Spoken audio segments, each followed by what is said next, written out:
上升键、下降键啊，速度越大，它灌装流量越大。小的时候这个是调小，到现在大自动也是。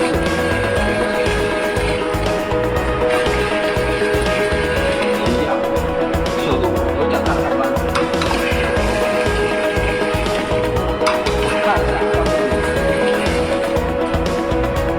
那我现在把流速开慢一点点，再来演示一下。像刚才灌的就比较快一点。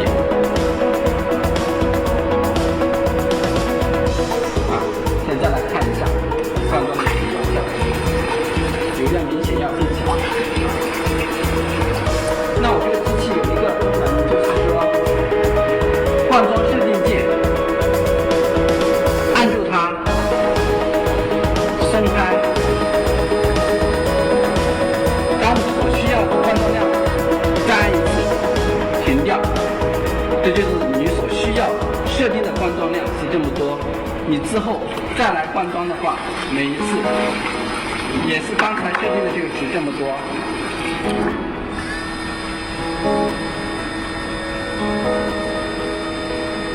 你看，跟刚才差不多。那像灌装这个大群的时候，这个速度可以开快一点点啊。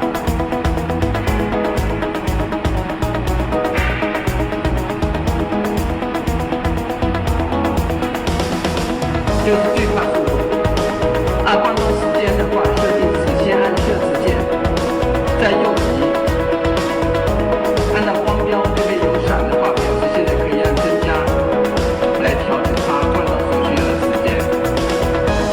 一般像这个的话，我现在先不让它先设定小一点，30分好了，然后再按设定键可以。那我现在看这个瓶子灌装这个情况，试一下。